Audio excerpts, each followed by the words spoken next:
repair works. Pipelines ni be home at Touchment Friday the 21st of June. Sisi Aminomoka say ya two pipe piece of hakra two pipe. But almost me fan to just say baby ya better pipe no Kaswa Nyanya no Tuba Aman from Botiano Wager Tetegu Gbawe Malam Dansoman Manprobi Kolebu Mataheko Awudome Estates Kwashiman Tesano Abeka North Kanishin Odoko Dakoman Sotium Santa Maria Nemo Amotiti Saye Nina and Moya Cra West to form ECG say Ebani ECG Nom Tires Adewe Ghana Water Semen Kanchom say Atutumo Pipe Mesani say pipelines ne be home atochima no moye ho adwuma. Now how be the bebrem bi anom Monfanche Ghana Water at your service. But this morning no water. Dr. Anyass, Machien. Chairman General, good morning. And good morning to all the listeners. Meaning so chinya. Say last time when my assignment said minko se mi chasa enti egusuye. Enti usiane kakaka. Usiane kakaka. Egusuye kakaka. And you dey yambo bonus ha na fanko. Say you be broken tree near the koyenim. Dr. Anyass bibia boko there. Boko say Nabco there. And him say as of this morning a lot of young people, tertiary graduates, if you compare to last year, who would have had a very hopeless situation due to their situation of unemployment, are waking up this morning and heading in the direction of work to make a contribution to nation building. And it is all good news because the scheme offered 100,000 opportunities to young people who previously were unemployed, and it can only be great news for our country. 100,000 nankomuni adwuma ana Nabco amom adwuma moye obi be bisa say omoye adwuma we say from the very start of the Nation Builders Corps, from these particular studios, we're here in HHS say it was 7 modules: Educate Ghana, Heal Ghana, Feed Ghana, Revenue Ghana, Enterprise Ghana, Digitize Ghana, Civic Ghana. And all these things that we called modules were meant to streamline, to bring into line a lot of various organizations that fit into these modules. So, Heal Ghana, mainly with nurses and health-related professionals. If you go to Educate Ghana, we'll be looking at people who have some kind of educational background and specialism to work within the educational sector or teaching. Digitize Ghana for technology and innovation and IT. In all these areas, there are companies and government agencies that have absorbed these graduates to give them an opportunity to get some work readiness skills so that they become employable in the future. And if you look at every single module, you'd find that there are probably 10, if not 100, various organizations that are taking these graduates. Yeah, 100,000. Obibisa say, what is the state of Nabco? There now as the chief executive, Obeka. Nabco is in a very, very good state. So several milestones. From the launch in May 2018, we went through a process where we guaranteed for the first time, say, every young person who applied to Nabco, over 137 people were interviewed.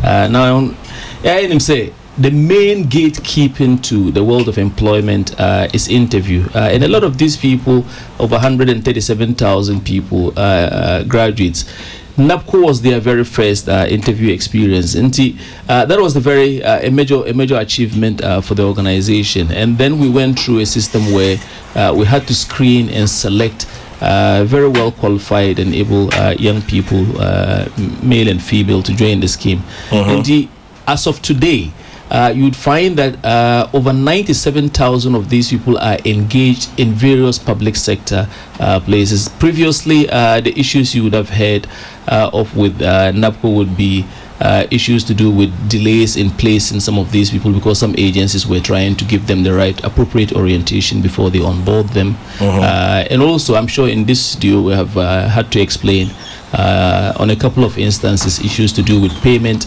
And as I speak to you, I mean, every Nabco trainee, they're very well happy in their placement. They are being paid on a more regular basis now. And so you hear less and less of some of those issues. Until the scheme is in a very good place. every community in this country, the smallest district in this country, would boast of over 100 Nabco trainees on average. Now, for the first time in the history of our country, and I'm sure you research these things. Various districts, even the most rural parts of this country, are able to retain the very intellectual infrastructure for their own community development. So if you have your youngsters getting educated, and we all come to Greater Accra region because of University of Ghana or University of Cape Coast in the in the central region, or KNUST, all of us, I come from the northern part of Ghana, would have ended up seeking job opportunities in those places in the south and in the capital cities most likely. Currently, you go to the most rural parts of this country, you find hundreds of Nabco trainees who are very well qualified tertiary graduates making a valuable contribution. My most recent experience, and I from the start of the interview, I have visited 6 regions. Greater Accra is the 6th region since I started the monitoring for this current round. In the Upper West region, I was amazed, and the data exists for anyone to verify. Jirapa district, one of the small districts we have, 158 Nabco trainees, and the district chief executive will tell you that from their historical record, they have never been able to find opportunities on a scale such as what the Nation Builders Corps has brought for them, to service their education, their schools, to service the health sector, to be able to make provision for areas in agriculture that they have always struggled with, whether the seed and fertilizer and all other related issues. Nti Nabco, everyone in their local community, as the English people say, the proof of the pudding is in the eating. And so the reality on the ground shows that the scheme is in a very good state, and various sectors of the economy, and then our communities are benefiting immensely. The scheme is in a very good state, according to you. But from those of us who sit outside the scheme, we don't think so. Complaints. Several complaints. Aketia, delay in payment. There's been constant complaints about payments and delays. Your district coordinator said you haven't paid them. Some said in February you told them that you were waiting for authorization. If somebody just sent it to me to remind me that they sent me the same message about 3 months ago. He said they were waiting for authorization from both Ministry of Finance and Chief of Staff. They haven't provided official vehicles for monitoring and evaluation for each district. What's going on with payments to start with? There are so many complaints about payments. So if you have a program on a scale of the Nation Builders Corps, 100,000 people, the conceptual phase would definitely feel different to implementation. So once you go to the human realm, you definitely find that there are issues you'd have to grapple with. But that is only a natural part of the process of project management and implementation.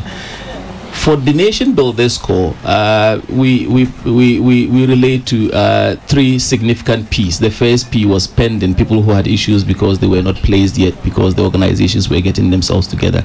And then came the issues of placement, with people moving across to certain organizations, and we had to reassess some of the organizations, so people were in viable placements. And now payment. Now the payment issue, I am very sure for all Nabco trainees who are listening to me this morning, will tell you a different story on the ground.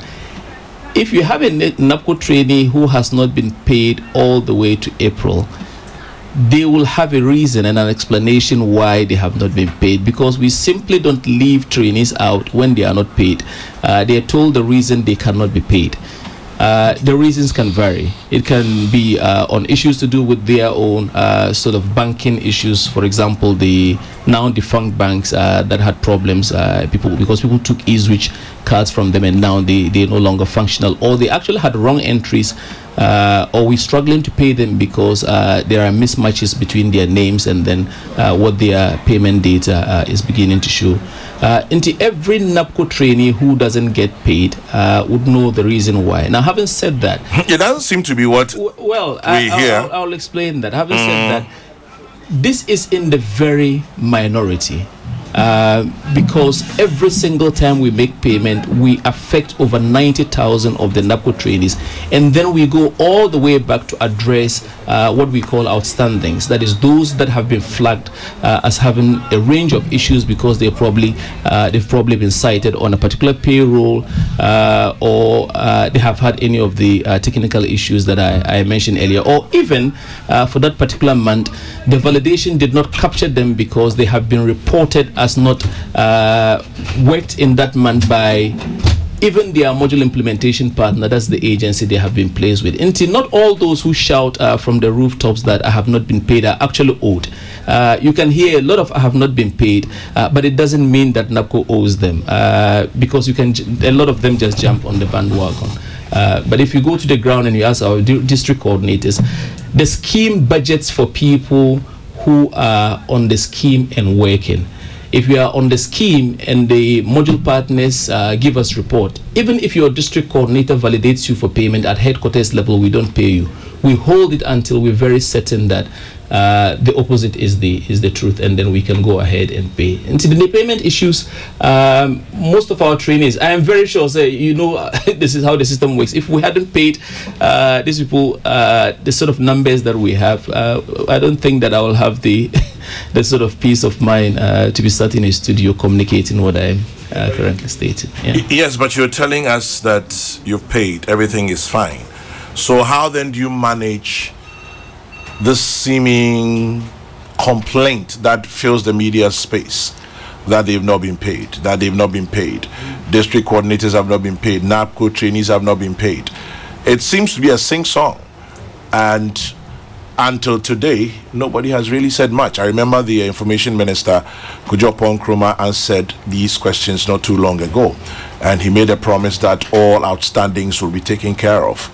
But we still receive the same reports. They have been taken care of. As I speak to you, every Nabco trainee that is owed on our books would have received notification that we have commenced the process of paying May this week into the weekend. And usually, because we validate on regional basis, you would find that some regions would be paid between now and tomorrow, and then other regions based on delays in submission of data, or because the validation is taking longer, would get paid.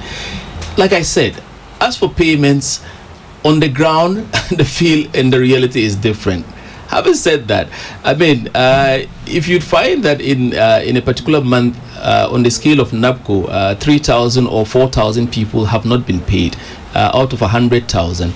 I mean, if 100 of those people were to get very loud and in the era of social media and circulate or get very vocal about not receiving their stipends, I'm sure it will feel like 100,000 people haven't been paid. But the reality on the ground would suggest to you that if these huge numbers were not paid, we wouldn't be having the sort of discussion we're having. Let me just read a few messages from here. Now, this one says, Musa Seidu. I'm not sure if it's his real name or not, but at least he has a name. He says, Musa Seidu from Upper West Region. He says, tell our CEO I'm a beneficiary speaking from Upper West Region. I haven't received my stipend since December till now, so I'm not comfortable with what he's saying. That is Musa.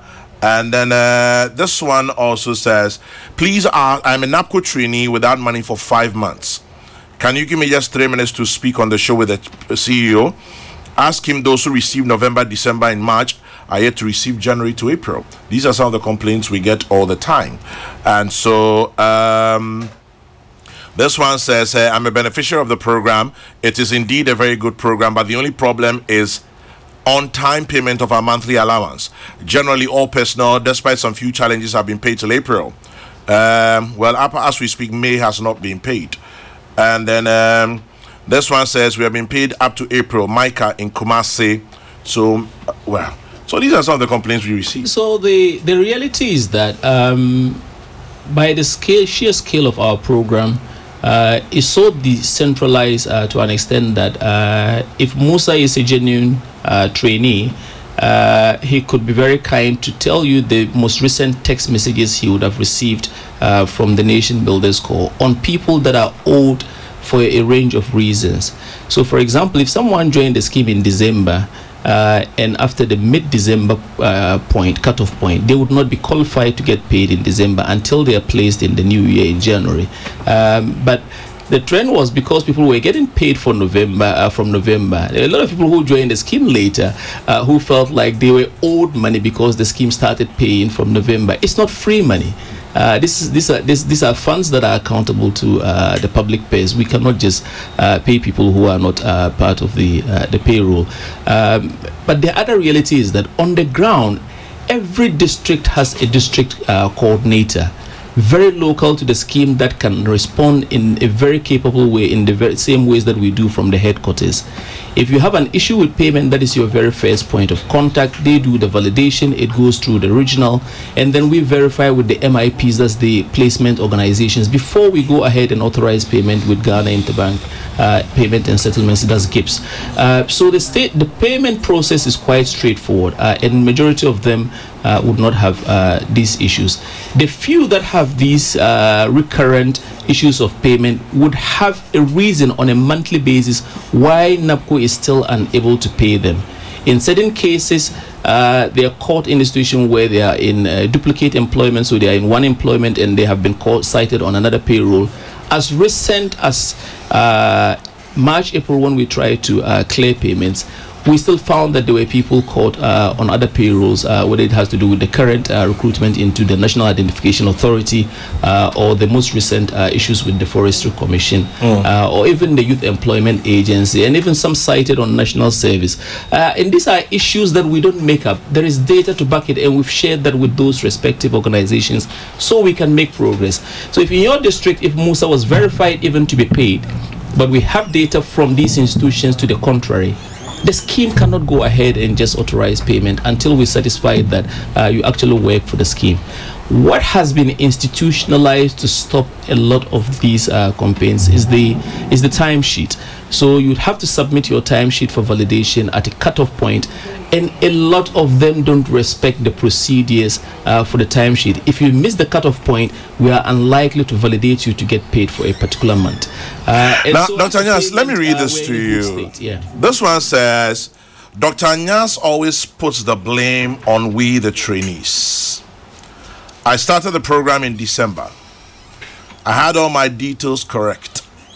I was paid only January and February, leaving March and April, not to talk about May. Today is the 21st of June. I haven't received my stipend.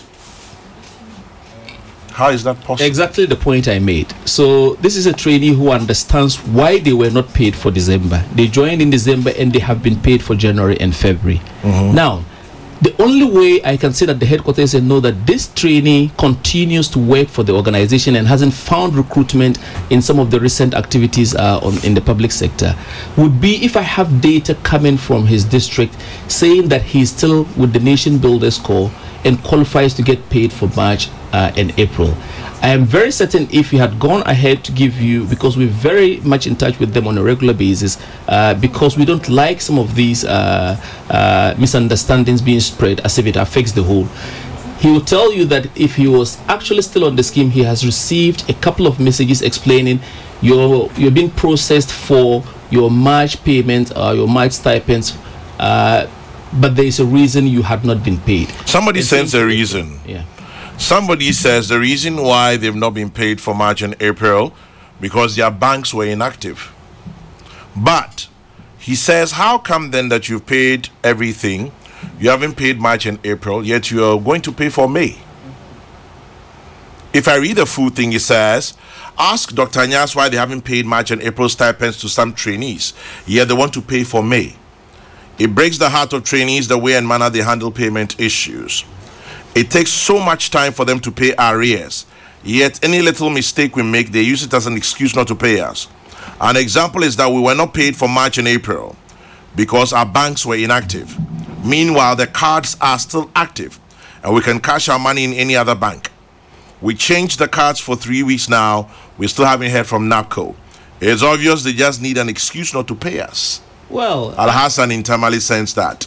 That's quite unfortunate because my sense is the sort of workforce that we have, which is probably one of the largest in terms of the impact hiring, is the Nation Builders Corps. Is quite competent young people, and they understand the procedures that we have to go through to make payments.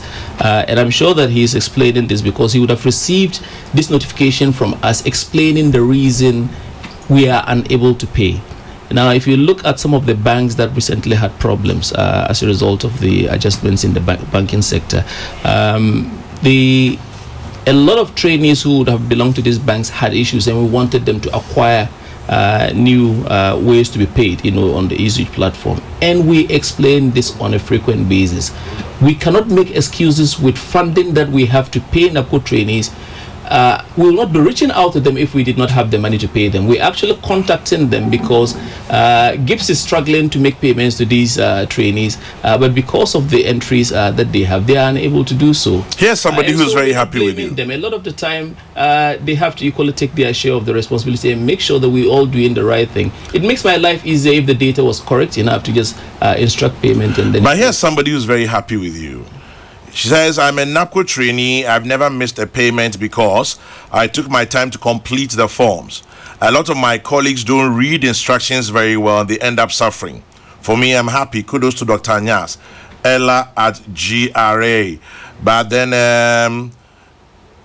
this is interesting. I don't want to mention names because there are accusations as usual and allegations. But do you have a cloth that you give out that is for free? The Nabco cloth, I'm wearing one. Yes. Is it for free to the trainees? It's for free. Is it for free? The Nabco cloth is for free. To the trainees?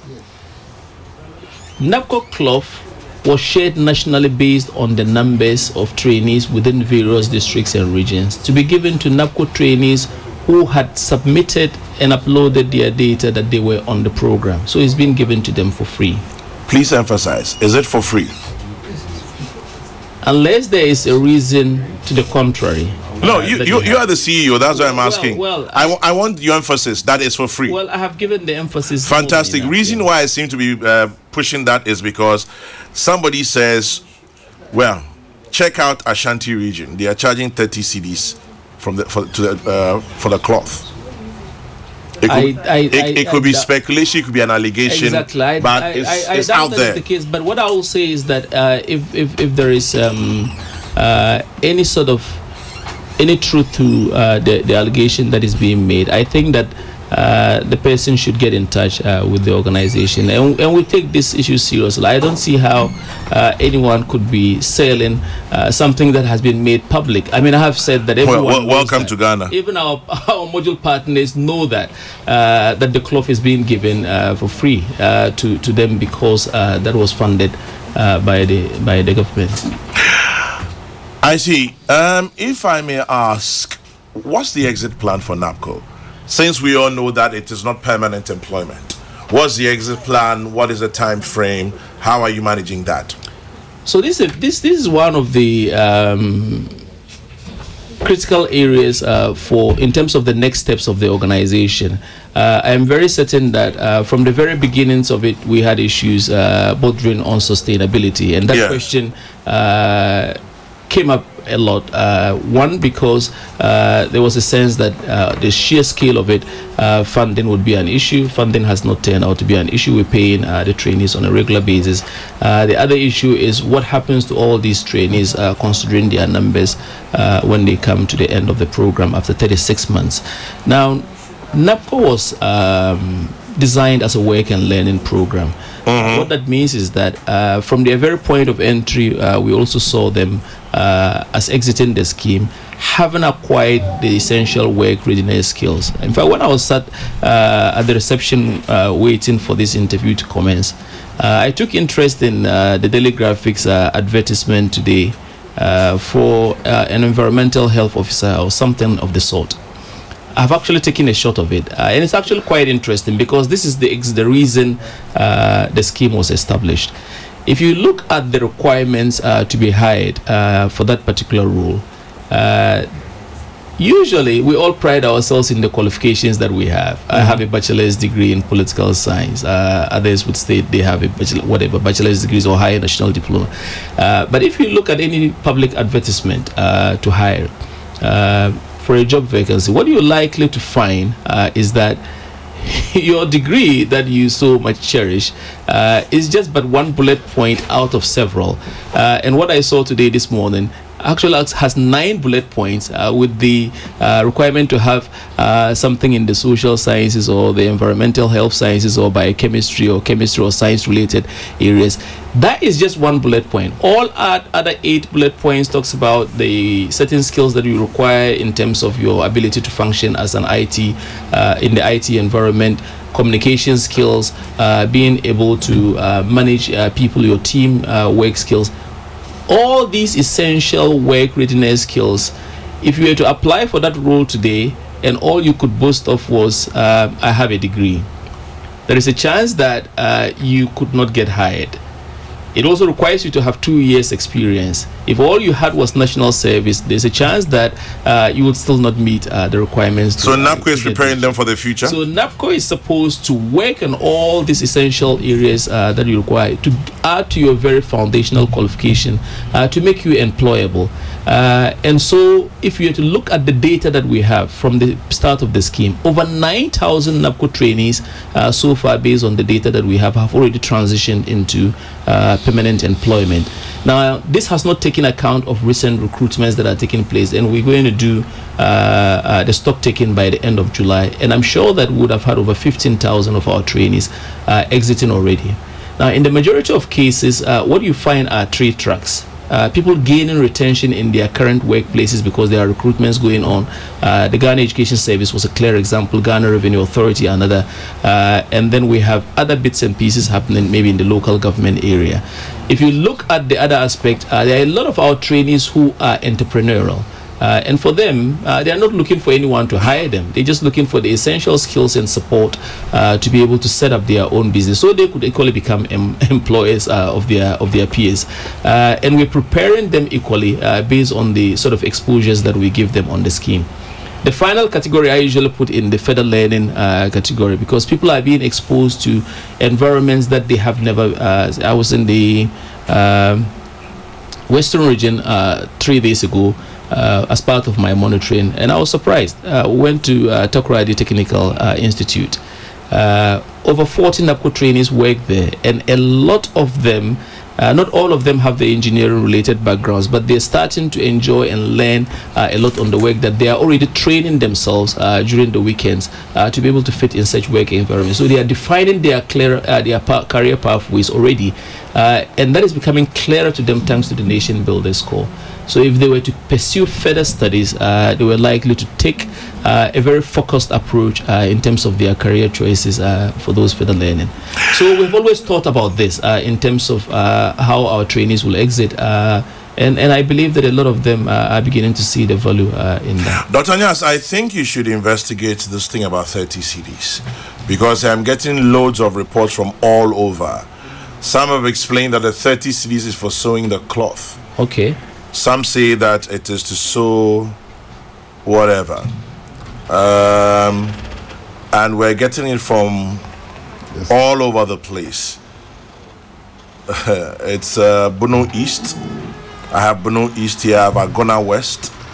I have Kumasi. I have let's see, Ejumako Enyan Esiem is also here. And then well, this one is from right here in Adabraka. It says, why are some district coordinators taking 30 CDs? What are they saying it's in the name of sewing the cloth for us? That's Kwejo in Adabraka who sends that. And so I think there's an issue with this. So we'll investigate this. What I will say is that if the cloth are district coordinators mandated, authorized to take 30 CDs in the name of sewing? I'm just trying to make a point. If the cloth was not for free, who would have said so? Because it's not criminal for people to pay for their work cloth. If it was for sale nationally, would have said so. It's not criminal.